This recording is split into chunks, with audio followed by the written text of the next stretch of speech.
when you're out being Santa, what are some of the most common things that people say they want for Christmas? Cars and money. And really, truly, cars won't fit down a chimney.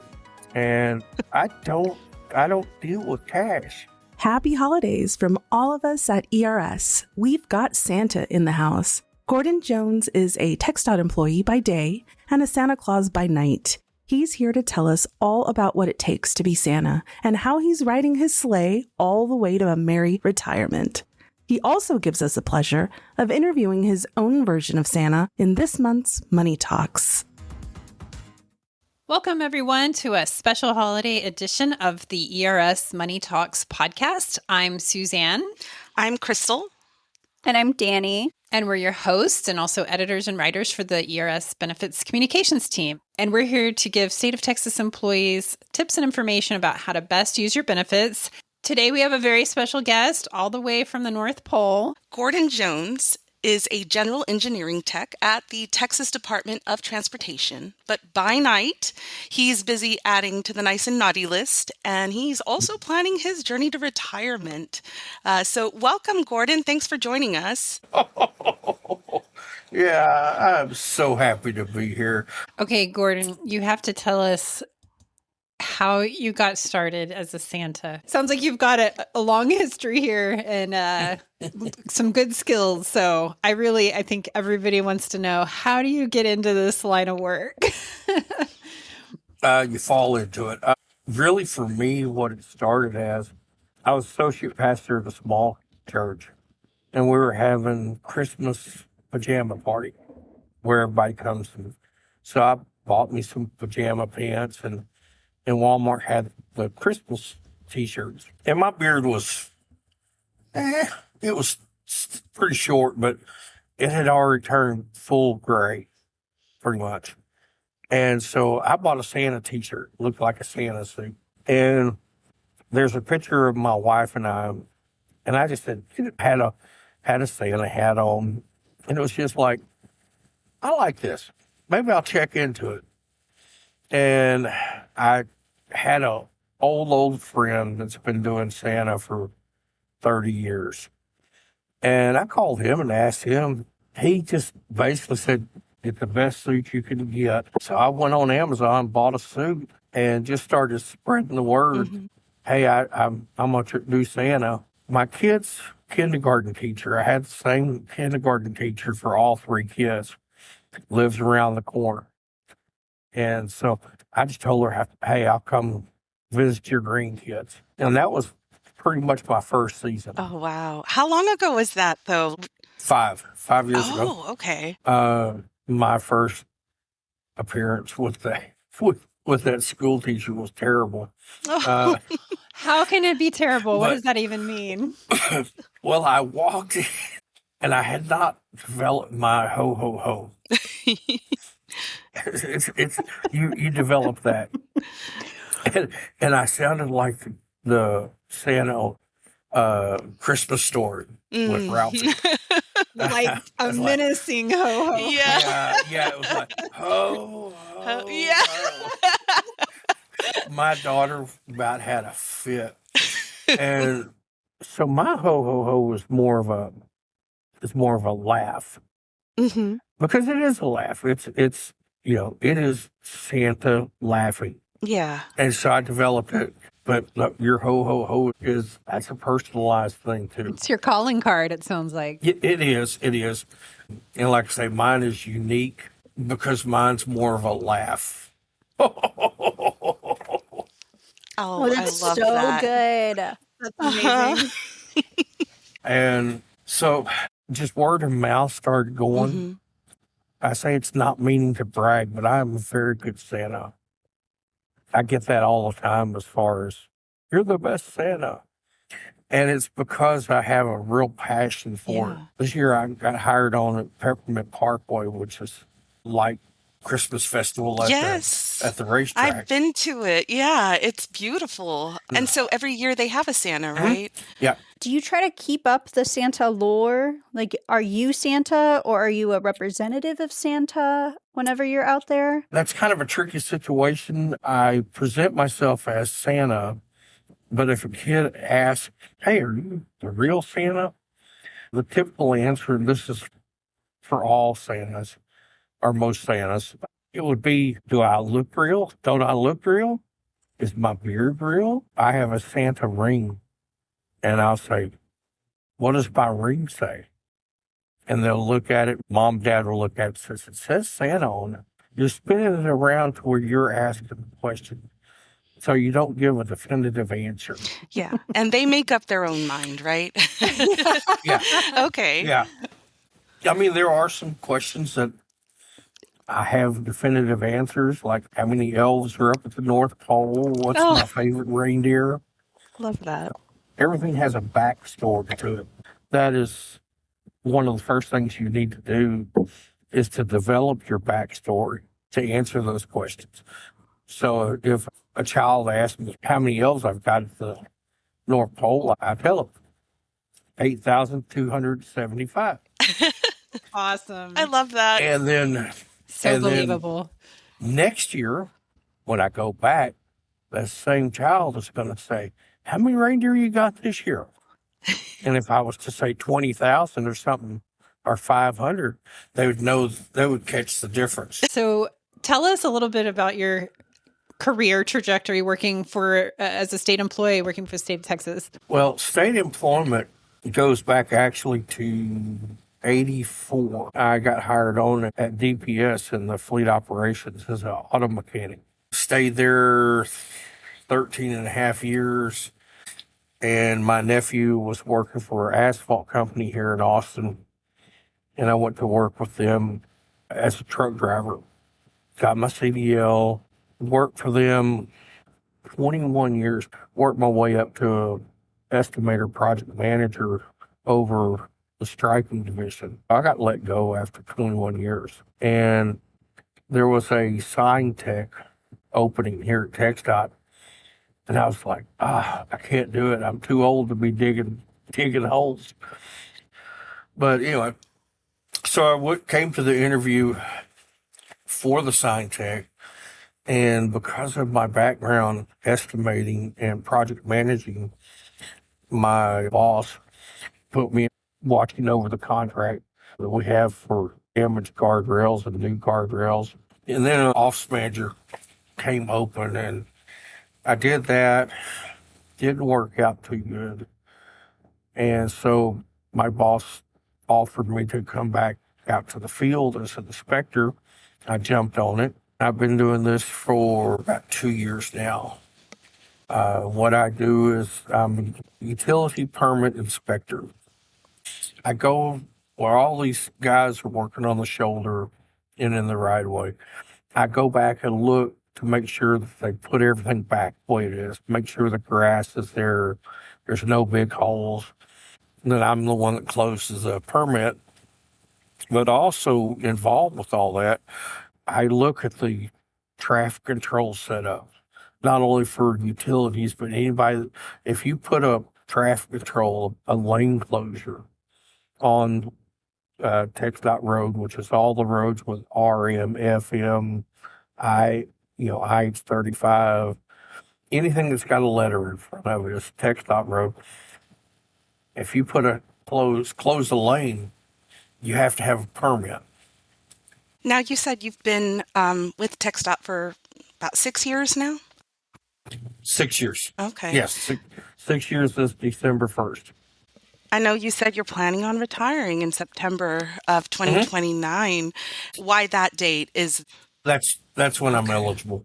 Because of my circumstances at the time when I left DPS, I was actually in the middle of a Chapter 13 bankruptcy. And so I removed my money from the IRS to pay off the bankruptcy. And so my 10th year will be 2029, and the 401k part of our retirement that we could do, I hadn't done anything with it.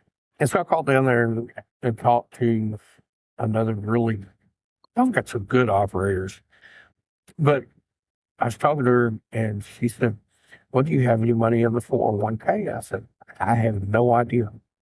She said, you can buy time with that. I know that's a feature you can do. It's one of the benefits of Texas Saver is that you can use the money in there to buy time. So if anybody's interested in that, they just need to contact Texas Saver. And I know those retirement plan advisors know how that works. Yeah, I did not know about it. Like I said, the operators y'all got are very good. I called in about one thing and she helps me with another area. So I was very pleased and very satisfied. Then I wound up buying 6 months worth of time. So went from December to May. I'm looking forward to it. I will be 67 or so, and I want to take my Santa business, have it built up by that time to where I'll have income with that year round, Yeah. whether it's commercials or Christmas in July's. And then I'm an ordained chaplain. I also think that being a chaplain and a Santa kind of go hand in hand. You're listening to people. They really do. Mhm. Always one of my sayings is Santa and Sunday school teachers both hear everything. Good, bad, whatever. Yeah. And I've done both. Yeah. Gordon, I kind of wanted to ask a little more about your experience with the financial side of working for the state. So now that you're 4 years out from retirement, are you taking some steps to prepare for retirement? And are you working with any of the ERS resources to make sure you're ready? Unfortunately, I've just started because of other circumstances. We had a lot of medical debt. My wife was real sick. And up until 2019, I thought I had the world by the tail. Then I said this the other day, getting fired was the best thing that ever happened to me because it forced me to reevaluate my budget. What's going on with my budget? And getting back with the state, I know that I'll have that retirement. And by the time I retire, I'll be over 67, so I'll be at full Social Security. I would recommend and have recommended to all the younger guys and girls, do that 401k. Because I had at my previous job, I had like $20,000 in my 401k. And it was from doing 5% every paycheck. So 5%, you really don't see it, especially if it gets pulled out before your check. But that 5% builds up because of the compound interest. You don't even see it, but all of a sudden you've got quite a bit of money. And if you start like I did when I first started DPS, I was 23 years old. And if I would have stayed there, I was going to retire at about 58 or so, and I'd have had 30 years. So if you're, especially with the long term, if you come to the state and you want stability, everybody talks about the stability. Well, great. Use that stability, especially if you're younger, to put some savings in. The retirement we have here is phenomenal. As one who, a little over 6 years ago, I was looking at retiring just Social Security because I wasted all my time when I was young. I wouldn't consider it wasting. I think that throughout life we learn valuable experiences, and you took those experiences and got to where you are now. You're able to help people. Yeah, it's a little strong. People always talk about, well, if I could go back and change one thing. Well, if you do that, you're not the person you are now. Because even our hard times, that's what develops us to who we are now.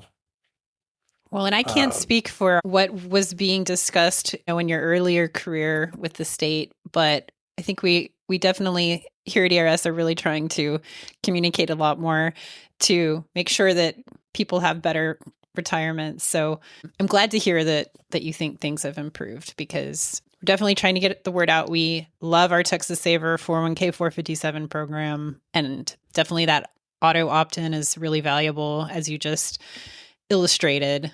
So yeah, folks, put that 1% or hopefully more as you can regularly, because take advantage of time as much as possible.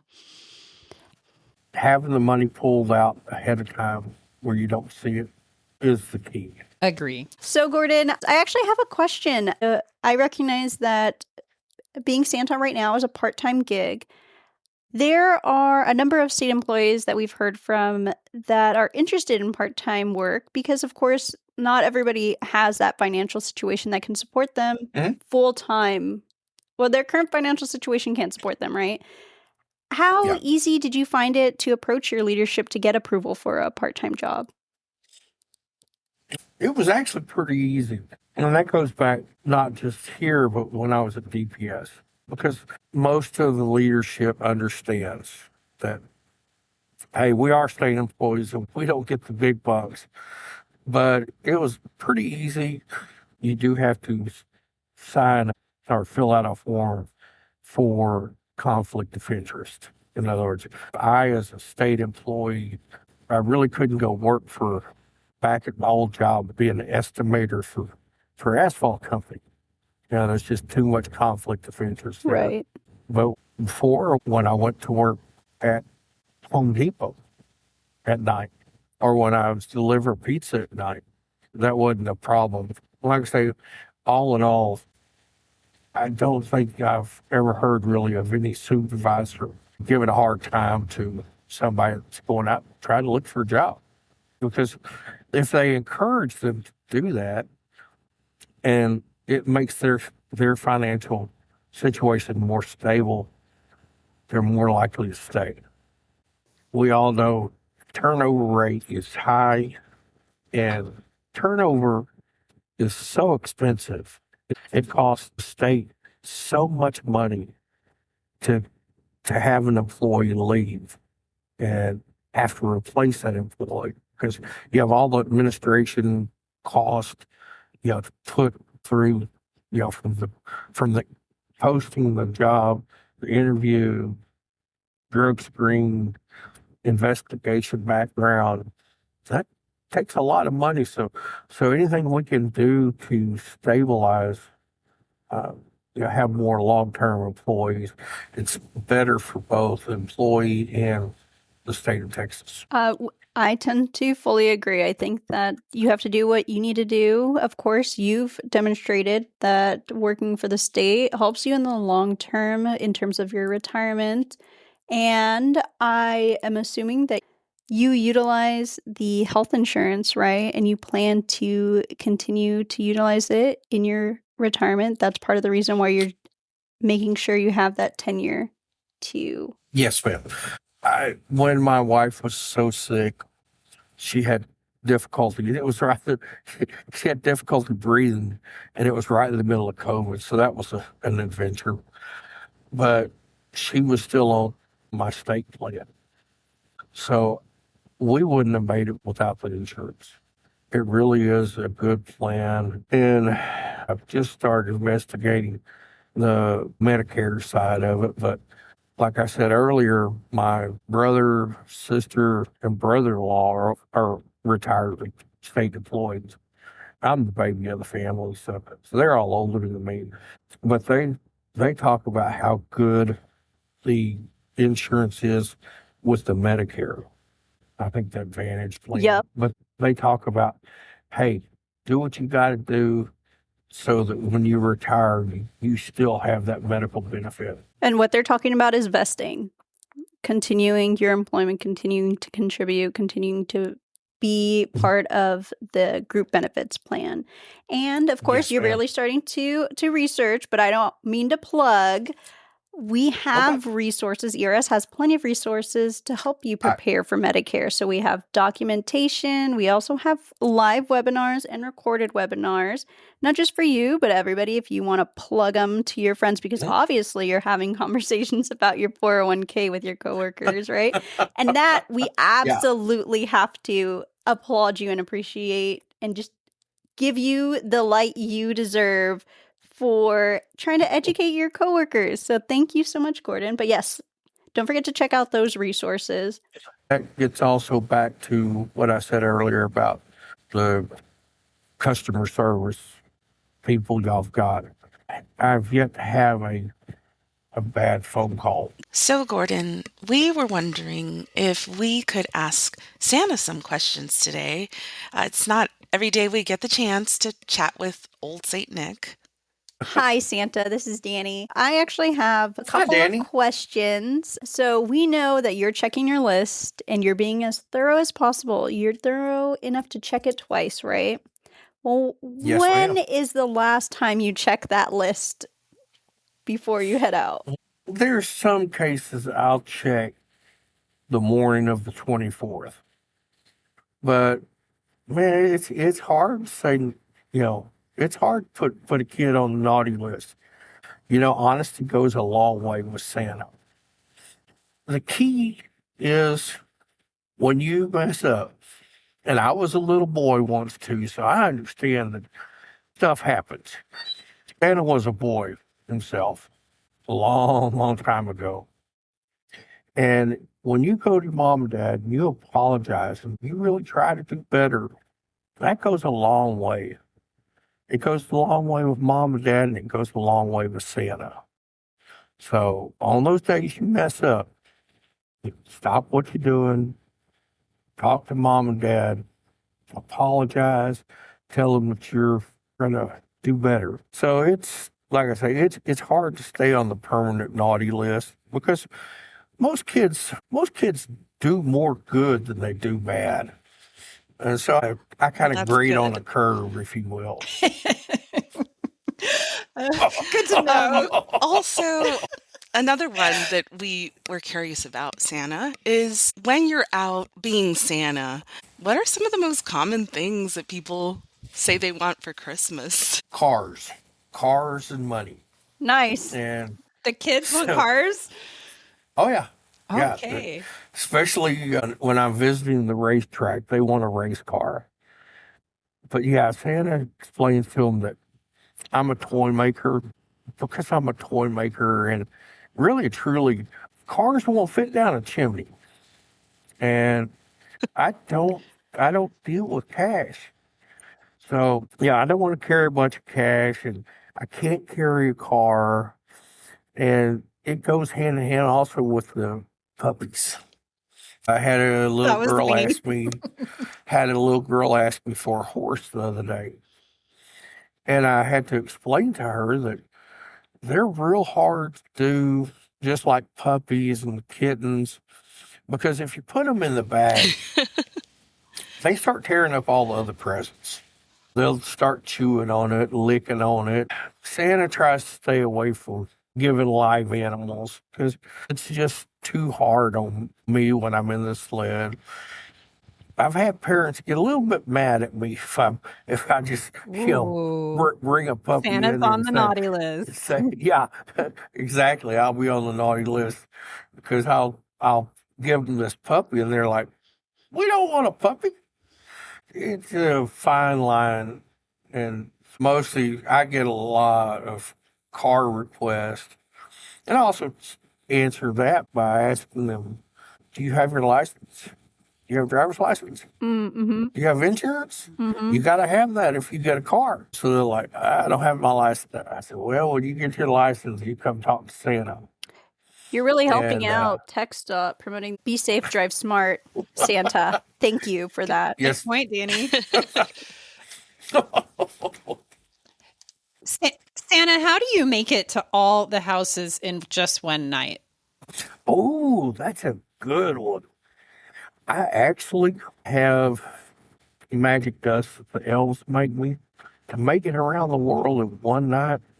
It's a green dust, and I sprinkle it, and it actually slows down time. And by slowing down time, where y'all are in a slow mode, I'm like the Flash.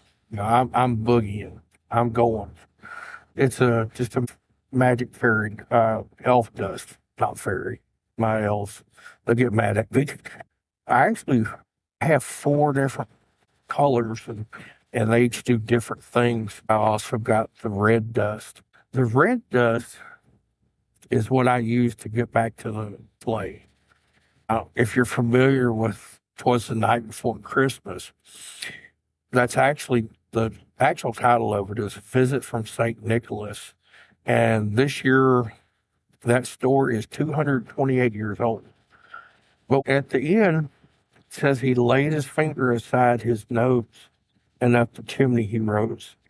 That's what I'm doing. I'm putting that red dust on there. Then I have silver dust for houses that don't have chimneys. I sprinkle that, and it'll open up any lock in the world.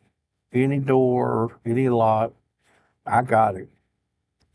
And then lastly, I have some gold dust.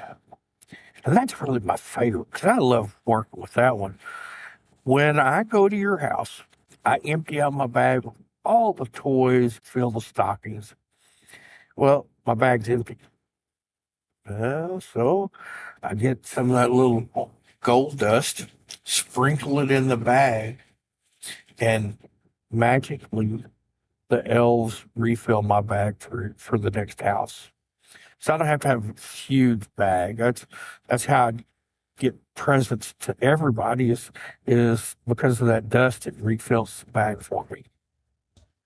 I'm going to ask for that dust for my Christmas list. That sounds pretty amazing. It is. Also, I have some blue dust that I keep in the shop, or actually the stable, and that's what makes the reindeer fly. Because if you look at the blue, you think of the sky, and that's why up in the sky the reindeer could fly. Perfect. Thank you so much, Santa. One last question for you, Santa. Do you have anything you want to say to all of the state employees and their loved ones out there before you head off back to the North Pole? I think if I had really something to say, it would be along the lines of, and I would say this to anybody, not just to state employees, but during this holiday season, look and think, is there anybody I can help? We've got a lot of people, not just in the world, but we have a lot of state employees that could probably use some help. Drive careful, of course, don't drink, and you be careful.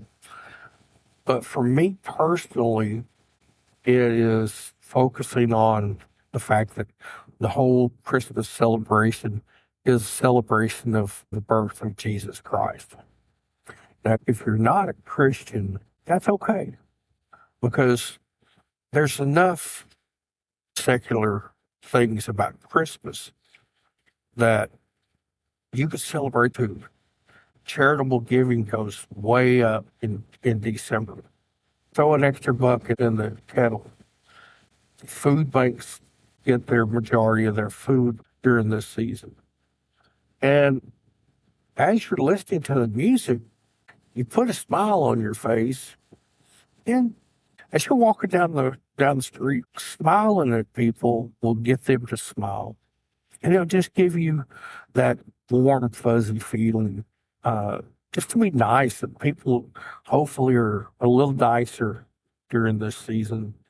It's a lot of good things other than the religious aspect of it. So, spreading the good cheer. I like it. Yes, ma'am. I like it. Yes, ma'am. Santa, I think you can head back to the North Pole. Ladies, if I can ever do anything for you, please let me know. It's been a pleasure talking with y'all. Okay, one last thing, and I have to do it, and that is Merry Christmas and to all a good night. Thanks, Santa. Merry Christmas. You nailed it. Bye-bye. Bye, Santa.